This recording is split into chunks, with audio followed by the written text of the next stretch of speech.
What would you do if the moment you'd waited for your entire life, your only child's wedding, turned into your greatest humiliation? What if everything you gave, all the love and years of devotion, were brushed aside with a single cruel sentence? Stay in your lane. This is the story of how I did exactly that, and in doing so, I took everything with me. Make sure to subscribe and tell me in the comments where you're watching from. Now let me take you back to the beginning.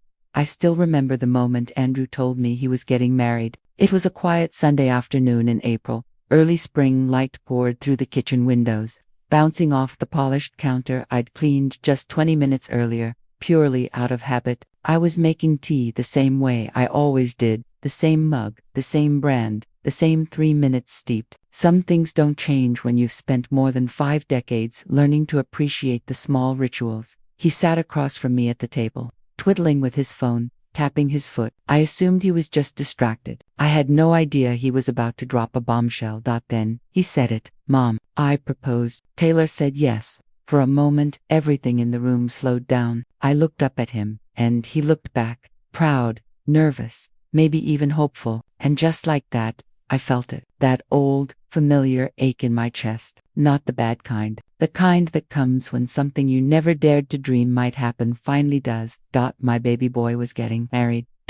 And for a few precious seconds, I let myself believe that this moment, this massive, once-in-a-lifetime moment, was going to be ours. That after years of being just Mom, and then years of being just Margaret the widow, I was about to become something again, something bigger. I smiled so hard, my face hurt. "That's wonderful, Andrew. Oh, honey, I'm so happy for you both." Instantly, my mind filled with images. The wedding, the dress, the flowers, the ceremony. I pictured myself back in a world I had loved and eventually left. Wedding planning. I had done it for 35 years before retiring. People knew my name in Boston's bridal circles. I'd coordinated everything from tiny barn weddings in the Berkshires to 6-figure galas in Beacon Hill. But this would be different. This would be our wedding.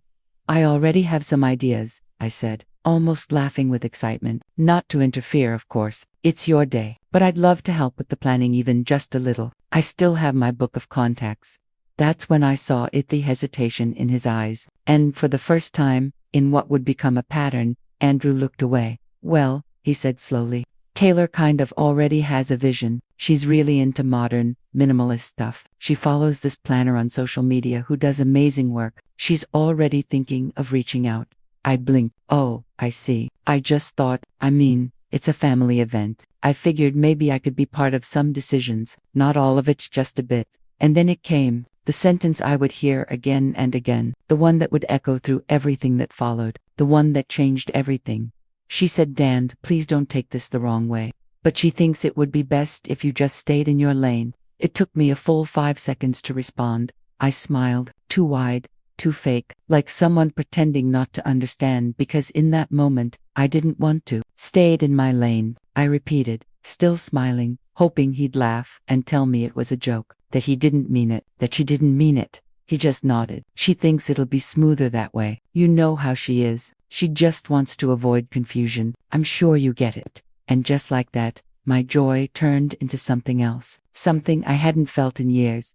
A few minutes later, I excused myself, claiming I had a Zoom call with an old friend from my planning days. I didn't. I just needed to be alone. I sat on my bed with the lights off, watching the sky darken through the window. I thought about how long I had waited for this moment, how many weddings I had built for other families, other brides, other mothers, how many times I'd watched them cry tears of joy as their children walked down the aisle. And now, after decades of giving, I was being told I wasn't needed, not asked, told to stay in my lane. I didn't cry that night. I just lay there, very still, as if trying to memorize what rejection feels like when it comes from your own child. And I told myself it was just a misunderstanding. I told myself that maybe Taylor hadn't meant it that way, that Andrew was only trying to avoid conflict, that if I stayed calm, stayed quiet, I could still be part of all this. But deep down, something had shifted, and I had no idea then that this was only the beginning of how invisible I was about to become. I wish I had. The next few weeks passed in a blur of strained small talk and half-hearted phone calls. Andrew would check in briefly, like he was fulfilling some quiet obligation. Taylor never called, not once. Slowly, I began to notice the change not in how included I was, but in how clearly I was being excluded. I told myself it was just the busyness of being newly engaged, that they were overwhelmed with decisions, that Taylor, being a modern woman, probably just wanted to assert her independence. I tried to be understanding, I tried to be patient, but the truth was, I was already being pushed out. It became painfully clear one Saturday afternoon. Taylor invited me, along with her mother and a few friends, to a casual lunch at a local cafe to talk wedding vibes. That's exactly how she put it in the text, wedding vibe. I wasn't sure what that meant, colors, depth, or just light conversation. Still, I went. I dressed nicely, a soft peach blouse, gold earrings, something light, something happy. I even brought a small folder with me, just in case. Inside were a few inspiration boards I'd printed out. Classy, timeless ideas curated from years of experience, florals that worked in every season, seating tips, lighting tricks that made photos glow. Nothing pushy, just ideas. When I arrived, everyone was already seated. Taylor barely looked up from her phone. "Hey," she mumbled, then went right back to her screen. Her friends nodded politely. Her mother smiled, tight and brief. I sat down quietly, trying not to feel out of place. I ordered a tea and waited for the conversation to naturally turn toward the wedding. When it finally did, I gently opened my folder. "I brought a few things," I said softly. "Just some thoughts, if you'd like to take a look." Taylor didn't even glance at the papers. She waved a hand dismissively. "Oh, that's okay, Margaret. We're going for a more current look, nothing too traditional." The way she said traditional like it was a dirty word. "I'm sure you've got tons of great stuff from back then," she added, smiling with just enough teeth to feel fake. "But weddings have really changed, right?" Her friends giggled. One of them chimed in, "Yeah. Everything's on TikTok now. We're using this girl from LA. She's, like, so cool. She did this shoot with disco balls and neon palms. It was insane." They all nodded and chatted, as if I wasn't even there. I sat holding my little folder, my hands resting on the edges, pretending I didn't feel the sting, pretending I hadn't just watched 35 years of experience get dismissed with a laugh. "I mean," Taylor continued, "we just want something really us, you know, not the whole ballroom, lace, vintage vibe. That's just not our thing." I nodded, quietly closed the folder, and slipped it back into my bag. Her mother leaned over and whispered, not softly enough, "I told you she'd bring something. She probably thought she'd take over." Taylor shot her a look, then turned to me and said, almost sweetly, "We really appreciate your excitement, Margaret, truly, but I just want this to be modern and fresh. I already have a vision." I smiled. It felt more like a wince. "Of course," I said, "it's your day." Inside, I was breaking apart. I'd seen brides like her before, confident, decisive, blind to anyone else's wisdom, but I never thought I'd meet one who saw me as the problem, who saw my experience not as value, but as a threat. When I got home, I sat in my car in the driveway for 20 minutes. The radio played something soft. My hands rested on the steering wheel, numb.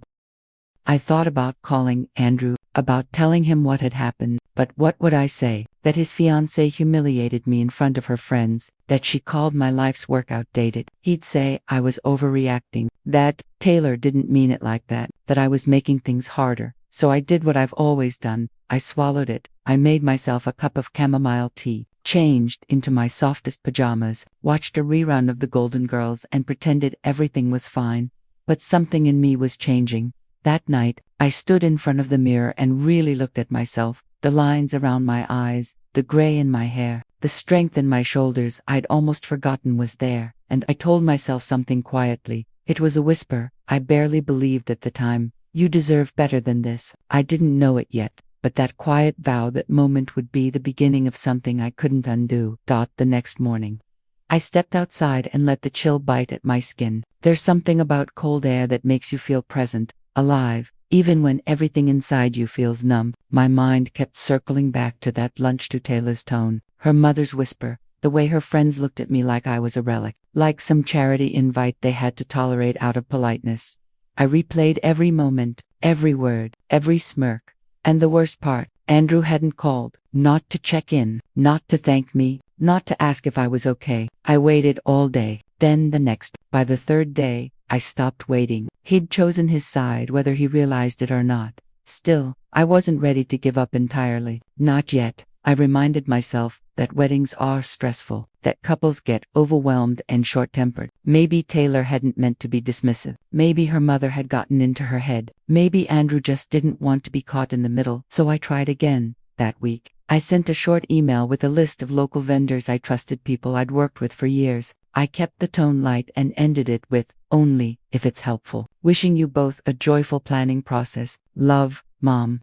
I never got a reply. Not from Taylor. Not from Andrew. The silence was louder than a slammed door.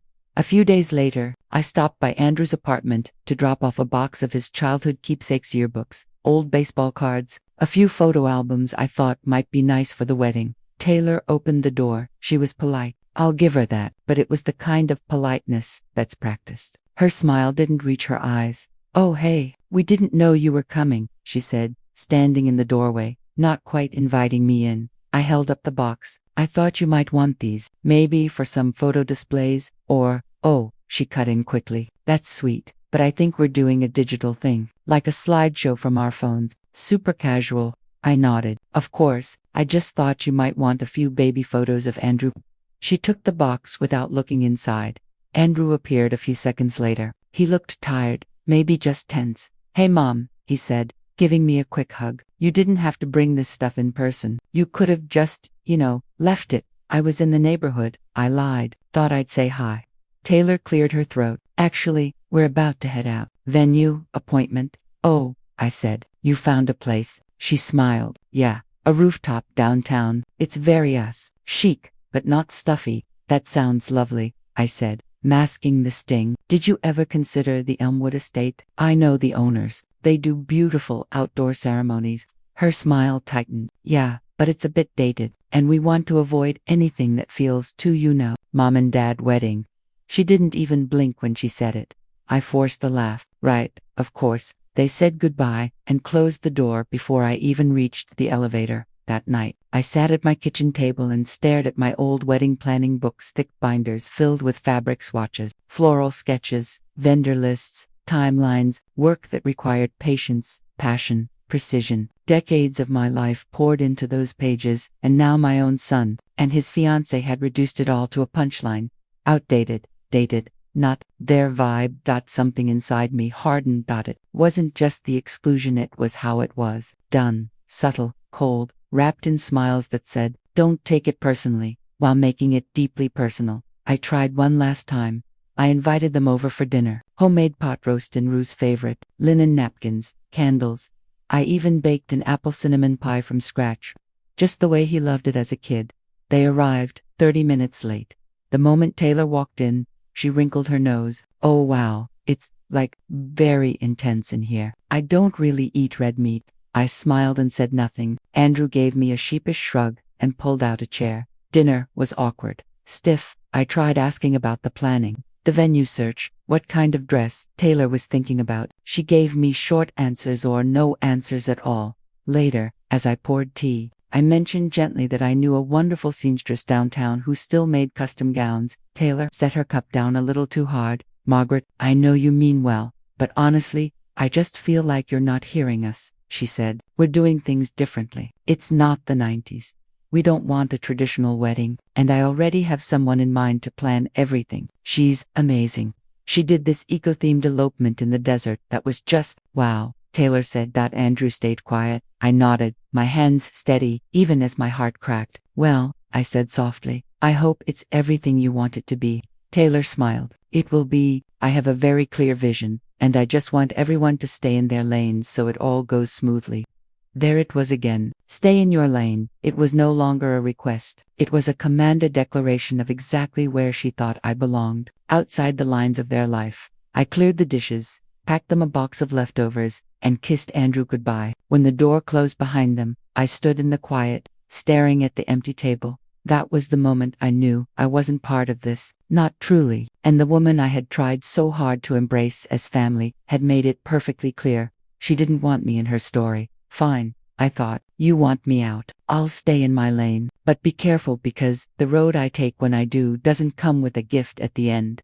Taylor wasn't looking for family. She was building a stage, and I didn't fit the aesthetic. Still, I hoped Andrew might see it, that maybe he'd noticed the lines being drawn, the way his fiancée treated me like a relic to be boxed up and stored away. But hope, as I'd learned too many times, can be crueler than truth. A week later, Taylor invited me to dinner again, this time at her parents' house, a family get-together, she called it. I wasn't sure whether it was an olive branch or a performance, but I went. Their house was beautiful, cold, but beautiful. Modern furniture, gray tones everywhere, not a single photograph on the walls, the kind of place that looked staged for a magazine shoot, never lived in, never loved in. Taylor greeted me with the same smooth smile she always wore. Her mother, Diane, was already halfway through a glass of wine when I arrived. She kissed me on the cheek, her tone dripping with rehearsed charm. "Well, Margaret," she said, "Taylor tells us you used to do wedding planning. That must have been interesting work." Interesting, like I'd once been a part-time dog walker or hosted a quirky knitting club. I smiled. Yes, for over 3 decades, I loved it. Helped a lot of people create memories that lasted. Diane gave a tight smile. "Well, thank goodness for Instagram now, right? So much easier these days." I glanced at Andrew. He wasn't meeting my eyes. We sat down to eat. The conversation revolved around color palettes, vegan catering, guest list, things I had once breathed and lived and bled for, now discussed as if I had nothing to add. At one point, Taylor described a lighting feature she'd seen online. "It's like a tunnel of LED vines that pulses with the music. Totally immersive. We're thinking that for the reception entrance." "Interesting," I said carefully. "Just be mindful with lighting that intense. Sometimes it overwhelms guests, especially older ones." Taylor interrupted, her smile tight. "I know, Margaret, that's why I'm working with someone young, someone current." The room went quiet. My cheeks flushed not from shame, but from something darker, a quiet fury that pressed against the back of my throat. I swallowed it, smiled again, and took another bite of salad like nothing had happened. Later, Diane brought out old photo albums, hairs, of course, pictures of Taylor's childhood, vacations, school dances. Taylor kudos them. Andrew nodded politely. I pulled out a small envelope I'd brought with me, just a few baby photos of Andrew, his first Halloween, his first bike ride, the toothless grin he gave me when he lost his front teeth. I thought it would be sweet. I handed it over. "I thought maybe a few of these could go into the slideshow. They're special to me." Taylor glanced down. "Oh, I mean, they're cute, but we kind of want the vibe to be more stylized." "Stylized," I echoed, not sure I'd heard her right. She shrugged. "They're very real, not filtered, not as curated. We're aiming for a more aesthetic tone, you know." I wanted to scream. "That's your fiancé's childhood. That's your future husband. Messy and joyful and real. That's what love looks like." But I didn't. I packed the photos back into the envelope and said nothing. When I left that night, Diane hugged me with one arm, her wine glass still in the other. Taylor waved from the kitchen. Andrew walked me to the door, finally speaking once we were outside. His voice lowered to a whisper. "I'm sorry if tonight felt awkward." I looked at him, really looked at him. His face was tired, not from work, not from wedding stress, from the weight of trying to keep the peace between two worlds. "I'm not upset," I said, and I meant it. "But Andrew, do you even see what's happening?" He rubbed the back of his neck. "She's just under pressure. Her mom, the planner, the posts online. Everyone has expectations. I just want things to go smooth." "At what cost?" I asked, softer now. "What are you sacrificing so things go smooth?" He didn't answer. I kissed his cheek and walked away in the car. I sat for a long time, staring at the glow of their house, the curated lighting, the perfect furniture, the two people inside who had decided my presence didn't fit their picture. And that's when I realized something. I wasn't invisible because I had nothing to offer. I was invisible because I reminded them of things they didn't want to see: the history, substance, the kind of things you can't filter into a hashtag. The next morning, I took the wedding fund out of its hiding place. 20 years of saving, of sacrifice, money meant to be a gift, meant to be a blessing. I opened the small notebook beside it, where my late husband had written years ago, "For Andrew's Day, make it count." I stared at those words for a long time. Then I took a breath and made a decision that would change everything. I slipped my checkbook into my purse, the one with soft leather and my initials embossed in gold, MD, a gift from my husband, from back when people still gave each other thoughtful things. At the bank, I told the teller I needed to modify an account. A withdrawal, a partial transfer. The young woman smiled. tapped her polished nails against the keyboard, and asked no questions. To her, it was just another transaction. To me, it was the last string tying me to an illusion.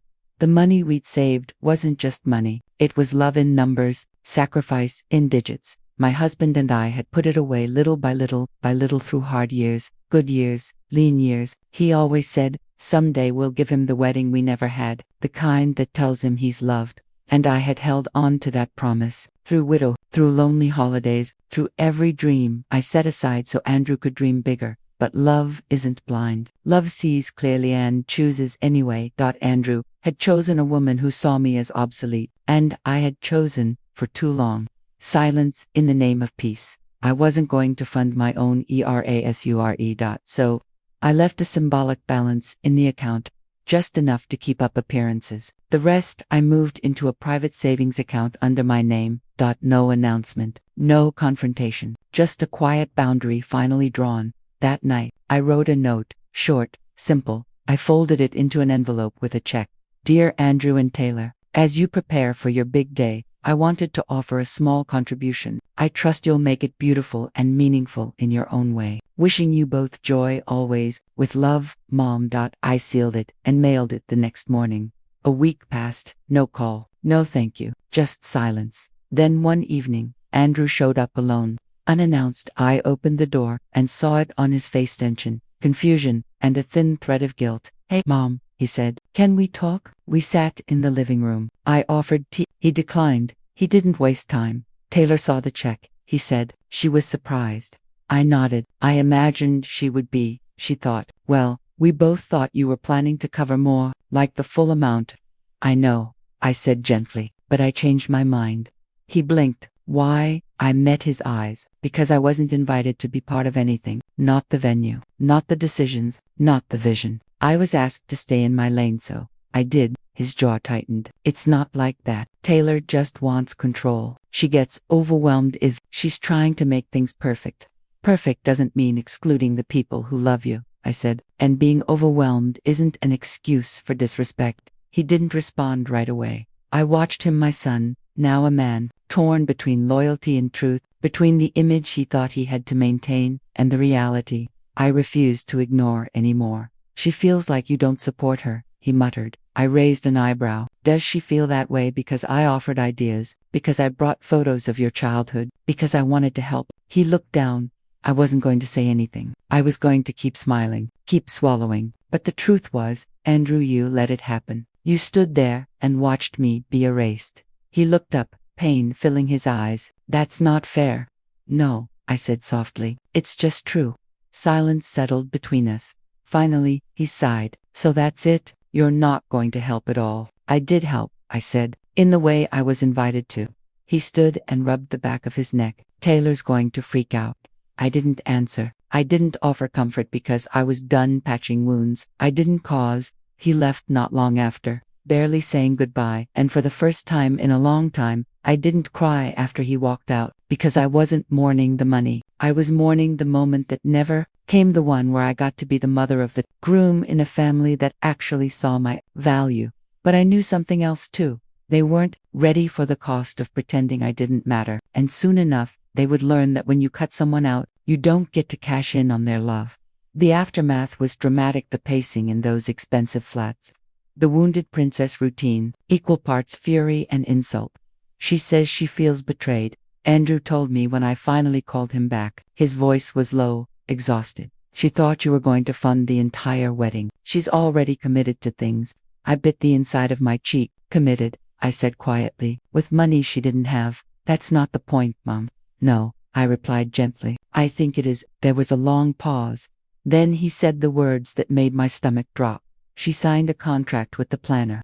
My blood ran cold. You signed something? I asked. Without the funds secured. It's a social media deal, he said quickly. Savannah Bloom.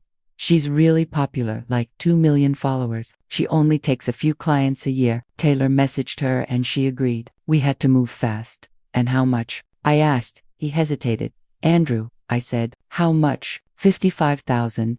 I had to grip the edge of the kitchen counter. You gave someone you've never met, someone you found online, $55,000. She's got tons of videos, Mom, testimonials, Pictures. She's legit. Is she licensed? Another pause. Does she have a registered company? A business address? References? Taylor handled that part. I felt sick. I could see it all playing out in slow motion, the blind trust, the rushed decisions, the desperate need to impress, the kind of mistake you only recognize once it's too late. Mom, we didn't have a choice, he said. Taylor already turned down the other planner. She's already telling people we hired Savannah. I closed my eyes, and now the wedding depends on her showing up. She show? He said, but I heard the crack in his confidence. I didn't argue. I didn't scream. I had done what I needed to do. I had stepped off the collision course. That didn't mean I wanted them hurt, not truly, but it also wasn't my job to rescue them anymore. A few weeks passed. I stayed quiet, focused on my own life, walks in the park, lunch with friends, reading late into the night. It was lonely but peaceful, the kind of peace that comes from no longer pretending. Then the call came. I was pruning roses in the backyard when my phone rang. I barely recognized Andrew's voice. Shaky. She's gone. I froze. What? Savannah? She took the money. The website's down. Her numbers disconnected. Her Instagram wiped. I sat down slowly on the garden bench. We've been scammed, he said, his voice breaking. It's all gone, Mom. Every penny. I didn't speak right away. What do we do? He asked. What does Taylor say? She's not talking to me. The irony tasted bitter. She's blaming me, he whispered. She said I should have convinced you that this wouldn't have happened if we'd just used your money. I stood up and walked slowly back toward the house, one step at a time. That's not true, I said. This happened because you both acted like the money and my experience were guaranteed, like they were owed to you. He was quiet. I'm sorry, he said finally, but apologies don't rebuild what arrogance destroys. In the weeks that followed, I learned bits and pieces through mutual acquaintances. The wedding was postponed. They said at first, but it was clearly a cover. Vendors canceled. Deposits were lost. Tension turned into blame. Blame turned into resentment, and eventually, the engagement crumbled. I didn't gloat. I didn't reach out. I stayed in my lane, just as they asked. And from my lane, I watched everything fall apart. Because that's what happens when you build a wedding on exclusion and ego and forget to leave room for wisdom. Months passed, quiet ones, the kind of quiet that echoes. At first, the silence burned. I checked my phone more often than I'd ever admit, hoping for a text, an email, anything, even a single word. Hi, just something to remind me he still knew I existed. But nothing came. No apologies. No explanations. No closure. Andrew had vanished into the wreckage of a dream he built without me, and I stayed still. I filled my days with small things, mundane things, morning walks to the market, afternoon coffee on the porch, an online book club I never spoke in but always followed. I repainted the hallway a soft sage green, cleaned out closets that hadn't been touched since my husband passed, sorted through years of belongings that held more memories than purpose. And piece by piece, without even realizing it, I began to feel lighter. There was something strange about it, the realization that I no longer had to mold myself around other people's expectations, that I didn't have to squeeze into a role someone else assigned me. I wasn't the planner mom anymore. I wasn't the hostess, or the helper, or the savior. I was just Margaret. And for the first time in years, that felt like enough. It wasn't joy exactly, but it was peace. I started saying yes to invitations again. Lunch with Diane from the library board, a garden tour in the suburbs with Joan, an old friend from church, a ceramics class where my bowl came out lopsided, and I laughed harder than I had in years. Slowly, I began to remember who I was before I spent so much time trying to be what other people needed. It surprised me how easily I'd forgotten. I didn't erase Andrew from my life. His photos still sat on the mantel. I still kept his favorite snacks in the pantry, out of habit. But I stopped holding my breath for him to come back. That wasn't my job anymore. I was healing in silence the way some wounds require it. No drama, no announcements. Just quiet, deliberate self-respect. Then, one afternoon, I ran into Diana, Taylor's mother, but my friend Diana at the grocery store. She asked if I'd heard about Taylor. I shook my head. She moved back in with her mom. Diane said, "Can you believe it? After everything, she's telling people Andrew ruined the wedding." Then she added, "But I heard it wasn't just the planner. They were fighting before that. Something about her wanting more control than he was willing to give." I didn't respond, because deep down, I knew it had never been about one wedding, or one planner, or one decision. It had been about power, about image, about ego. And relationships built on those things don't survive the first storm. Later that night, I sat alone in the living room. The lights were low. A book rested open on my lap, untouched, for 20 minutes. I stared at the fireplace not lit, just there, and thought about all the versions of myself I'd tried to be for other people. The fixer, the forgiver, the quiet peacemaker. I had been all of them, and none of them had brought me the love I thought they would. And there, in the stillness, I finally saw the truth. Love doesn't require you to shrink. Love doesn't ask you to disappear. It welcomes you, flaws and allure. It isn't love at all. That night, I slept without waking, without dreams, without the ache of regret pulling at my ribs, because I had stayed in my lane. Yes, but I had also chosen to move forward, and I wasn't looking back anymore. Not long after, the planner Savannah Bloom, the one Taylor had idolized like some kind of deity, in heels, was officially exposed as a fraud. Not just with Andrew and Taylor. She had scammed at least 4 other couples across the country. The story broke first on a local news site, then a wedding blog, then the evening news. I sat at my kitchen table, sipping coffee, watching the segment. There was her photo, filtered, polished, wearing that signature quirky luxury aesthetic Taylor had once fawned over. Beneath it, the headline, "Social media wedding planner vanishes with hundreds of thousands in client deposits." I didn't cheer. I didn't say "I told you so." I just stared at the screen and let the numbness settle, because this wasn't a victory. It was a tragedy, one they had authored themselves. The footage showed couples crying. One woman said her father had taken out a second mortgage. Another couple had to cancel their honeymoon. And then the names appeared: Andrew and Taylor, met briefly as local victims of the scheme. Victims. The words sat heavy in my mouth. It just sat there, because while they were certainly defrauded, while I would never wish financial loss or public embarrassment on anyone, I couldn't shake the deeper, unspoken truth. They weren't just victims of a scammer. They were victims of their own hubris. Taylor wanted a spectacle. Andrew wanted peace. Neither of them wanted the kind of help that didn't come wrapped in hashtags, influencers, or aesthetically approved vendors. They wanted control of the narrative right up until it unraveled. And now, it had. From what I heard, through friends, through whispers, Taylor was blaming everyone but herself. The vendor, the algorithm, even Andrew. The engagement, already fragile, collapsed under the weight of disappointment. I saw it coming, not because I'm cynical, but because I've seen it too many times before. As a planner, I watched couples build weddings like performances instead of promises. And when the stage collapsed, so did the script. Taylor moved out a week later and went back to her mother's.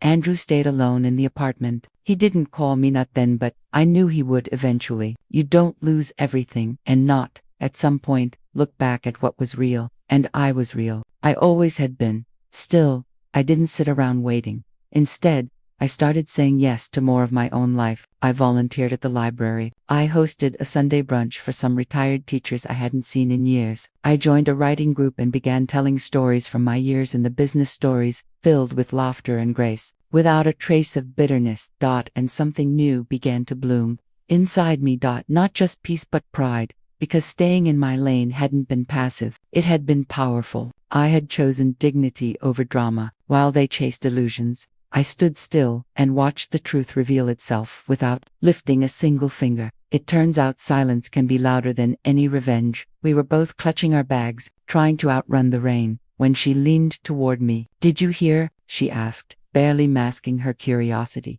I already knew what was coming.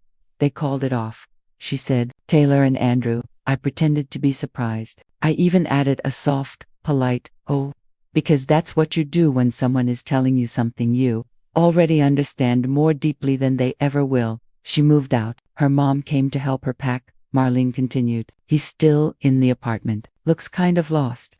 I thanked her, wished her a good day, and walked back to my car through the drizzle. I didn't turn on the radio. I didn't call anyone. I just sat there and let it settle. What I felt wasn't joy, and it wasn't relief either. It was clarity.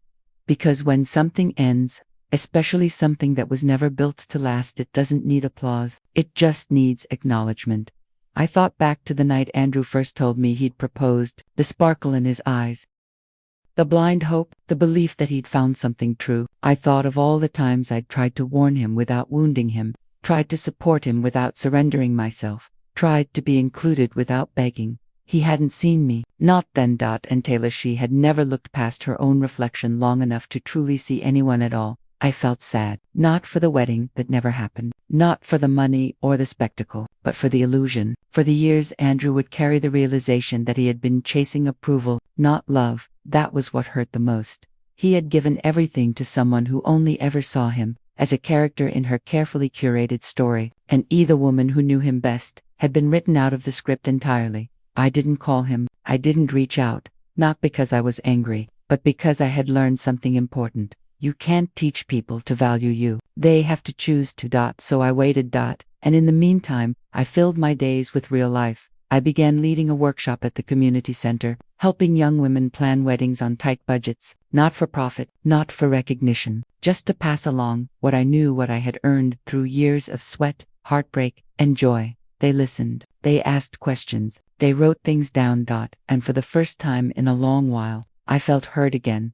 One evening after a workshop, I walked home through the crisp November air. The sun was setting early, bathing everything in gold. I stopped at the small park down the street, sat on a bench, and watched a little girl try to fly a kite that kept dipping and crashing. Her father kept encouraging her, "Try again. You're almost there." And she did over and over, laughing, failing, and laughing again. It hit me then, how many times I had tried to force my relationship with Andrew into something it wasn't ready to be. How many times I'd thrown myself into the wind only to fall, only to be told I was too much or somehow still not enough. But I wasn't a kite. I didn't need someone else to lift me. I had built my own wind. That night, I slept with the windows cracked open. The cold air was sharp and honest, like the truth, sometimes uncomfortable, but always necessary. And in that quiet, I forgave him, not because he asked, but because I was finally done carrying a weight that had never been mine to hold. He was standing near my front gate. When I turned the corner, I stopped walking. He looked the same, and yet not. Thinner, older, not in years, but in wear. Life had settled into the lines around his mouth. His shoulders no longer carried that careless, weightless confidence. There was something grounded about him now, something real. "Hi, Mom." My heart stumbled, not from anger or sadness, but from the unexpected tenderness of hearing that word again. "Mom." I unlocked the gate, pushed it open, and stepped aside. "You hungry?" I asked. He smiled and nodded. "Starving." We didn't talk about Taylor over lunch. Instead, we talked about small things: his job, the book he was reading, a podcast he liked. I let him fill the space like a boy coming home after a long journey, slowly unfolding the truth between casual sentences. And then, near the end, when the dishes were cleared and the kettle began to whistle, he said her name. "Her name's Emily." I turned toward him. "She's different," he said quietly. "Soft, kind. She asks questions. She listens." He paused. "She asked about you the first time I told her about my past. Not about the wedding, about you. She said she wanted to meet the woman who raised me." Something stirred inside me. Cautious, quiet, hope. "She's not trying to prove anything," he added. "She doesn't need to control the story. She just wants to build something good." I handed him a cup of tea, our old rhythm returning without effort. "And you?" I asked. "I want to do it right this time." We sat in silence for a while, the kind that doesn't need to be filled. Then he reached into his pocket and pulled out a small envelope. Inside was a photo. Emily stood in a garden, sunlight catching in her hair, holding a loose bouquet of wildflowers. "She said if we ever get married, she'd want you to plan it," he said, meeting my eyes. "She said it would be an honor." I looked at the photo not to judge, but to truly see the woman who had seen me. And what I saw wasn't sparkle or flair or fashion. It was warmth. I placed the photo gently on the table, my fingers lingering just a moment longer than necessary. "I'd like that," I said, and I meant it, not for the second chance, not for the event, but because, for the first time, I was being asked in, not expected, not assumed, not taken for granted. Invited. Later that evening, after Andrew had gone, I sat at the kitchen table with a new notebook, blank pages, a clean start. I wrote her name at the top. Emily. Beneath it, I began a list, not of decorations or colors or seating charts, but of feelings I wanted her wedding to hold: joy, honesty, gentleness, gratitude, because This wasn't about getting it perfect. It was about getting it real. And somehow, this time, I was ready. It wasn't the first time I'd been asked to help plan a wedding, but it was the first time I felt truly seen while doing it. This wasn't about executing someone else's vision anymore. It was about sharing one. And for the first time in years, I realized how much I had missed being part of something real, something that didn't need perfection to be beautiful. Emily and I began spending weekends together. She'd bring coffee. We'd talk about fabric swatches, seating arrangements, and her family's hope for an outdoor ceremony. Sometimes we talked about life or work, her dreams, growing up in a small Midwestern town, how she'd never wanted a big wedding. She just wanted it to feel like her. And more than anything, I realized this wasn't a job, it was something I'd been waiting for, a chance to contribute not only to their happiness, but to my own. We chose a small venue in a nearby garden, one that held personal meaning for both Emily and Andrew. The ceremony would be intimate, close family, close friends, no frills, no overstated trends. Simple, honest, theirs. One afternoon, as we finalized details, Emily stopped and looked at me, her eyes wide with gratitude. "You're so good at this," she said, shaking her head. "I wish I had known about you sooner. You've made all of this so much easier, so much more real." I smiled, feeling the weight of her words settle gently inside me, because for the first time in a long while, I wasn't just someone's mother, or a planner, or the woman who had quietly faded into the background. I was seen for who I truly was, someone who knew how to shape moments into memories. And that's what this wedding had become. Not a checklist designed by influencers or social media experts, not a carefully filtered aesthetic. It was a collection of moments, threads, and feelings, things that tied people together and reminded them of what actually mattered. Emily and Andrew had made their own choices, they'd made their own mistakes, but now they were building something real, piece by piece. This wedding wasn't a performance, it wasn't a show, it was a declaration of promise rooted in love, not perfection. When the day arrived, the weather was perfect, sunny but cool, the kind of early fall day that makes you believe in second chances. Andrew stood at the front in a simple suit, his hands trembling just slightly. He glanced at me and smiled, a quiet look of appreciation from a man who had finally figured out what truly mattered. When Emily walked down the aisle, no one gasped or whispered, they simply watched, content. There was nothing extravagant about it, just two people, eyes locked, fully present, two people who had learned, stumbled, and were now ready to do it right. Standing before him, Emily took Andrew's hands and spoke her vows. They were simple, honest. She didn't promise perfection. She didn't promise a life without hardship. She promised to choose him day after day on, to walk beside him no matter what came their way. And in that moment, something inside me shifted. I realized I'd been holding my breath for years, waiting for things to fall into place, waiting for an apology, waiting to be seen. But the moment I had been waiting for wasn't coming from anyone else. It was coming from me. I had already forgiven, I had already healed, and now I could finally let go of the past. The ceremony ended, and the reception began. The food was simple, but wonderful. The music was soft. There were no grand dance routines or towering centerpieces of glass and gold, just laughter, quiet conversation, and the warmth of people gathered not for spectacle, but for love. Later that evening, as the last guests drifted away, Andrew and Emily came over to me. Andrew wrapped his arms around me, holding me tightly. "Thank you," he whispered. This was everything." Emily's eyes shone with a kind of gratitude I'd only ever dreamed of. She placed her hand gently on my shoulder. "You were the heart of this, Margaret," she said. "I can't imagine this day without you." I didn't need anything more. No extra words, no further validation. I had been part of something real. As the night wound down, I stood at the edge of the garden and watched Andrew and Emily share their first dance, not flawless or choreographed, but awkward, imperfect, and joyful. Two people swaying together, choosing each other. I smiled to myself. I had stayed in my lane, and in doing so, I'd found my way back to them, and to the love I'd always been part of, not as the mother of the groom, not as the organizer, just as Margaret. And that was enough. I didn't hear much from Andrew right away, not because he didn't want to, but because for the first time, he didn't need to. The weight of the past had shifted. What had been fractured was slowly healing. We didn't need daily calls or constant updates. The distance between us had never been about love. It had always been about expectations. And now, we both understood something important. Love doesn't come with strings. It doesn't come with labels or assigned roles. It simply comes, sometimes quietly, sometimes loudly, but always with acceptance. I had learned to give him that dot, and he had learned to give me the same. One evening, about a month after the wedding, Andrew called me. "Mom," he said, "I'm with Emily." We were talking about the wedding, about me. I paused, surprised. "What about me?" "Well," Andrew said, quiet for a moment. "Emily said something."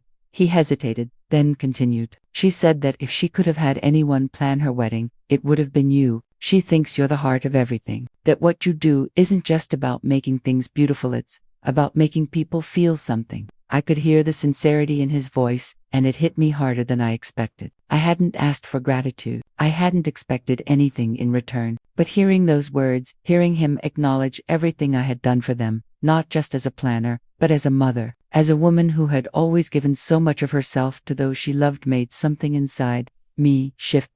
It was like I was seeing the pieces of myself I'd forgotten, the parts that had always been there, even when no one else could see them. "I think she's right," I said softly. "I've always loved creating moments for people, but I needed to know they were mine to create, not because I was expected to, but because I wanted to." "I get that now. I'm sorry it took me so long to see that," he replied. I leaned back, letting the comfort of his words settle around me. It wasn't a grand apology. It wasn't about fixing everything or erasing the past. It was simply about acknowledging what had happened and what had changed, and that was enough. We talked a little longer about the future, about Emily, about life. Nothing profound, just the comforting, mundane details of everyday living. After we hung up, I sat quietly in the kitchen. The evening sun cast a warm, golden glow through the window. I thought about everything that had happened, the years of hard work, the dreams I had poured into others, the moments I'd been told I wasn't enough, the way I had bent over backward again and again for a family that hadn't always seen me. Then I thought about the present, about Emily, who had welcomed me into her life with open arms, not as a requirement, but as a choice, about Andrew, who had finally found his way back, not in apology, but in recognition. I had stayed in my lane. I had held my boundaries, quieted my voice when it wasn't wanted. But when the time came, I had spoken not with anger, not with regret, but with calm strength. And in the end, I had found peace. Because sometimes, when you stay true to yourself and let go of what doesn't serve you, when you stop forcing things and allow life to unfold, the universe has a way of bringing everything back to where it belongs. I was enough, and that was the most freeing thing I had ever learned. Later that evening, I sat on the porch with a glass of wine when I heard footsteps coming up the driveway. I looked up to see Emily walking toward me, smiling as she approached. "I just wanted to say thank you again," she said, settling beside me, "for everything, for making it so real, so perfect." I smiled, but it wasn't the smile of someone just doing a job. It was the smile of a woman who had finally realized her worth. "You're welcome," I said quietly. As the stars began to twinkle above us, I realized that this moment, the quiet, soft, perfect moment, was the one I had been waiting for all along. Not a wedding, not a grand gesture, but the realization that my journey had always been about me too, about finding my place, about knowing when to take the lead. And I was finally ready to do that, not just for them, not just for anyone else, but for me. I had stayed in my lane, and it had brought me exactly where I needed to be. Thanks for listening. Don't forget to subscribe, and feel free to share your story in the comments. Your voice matters.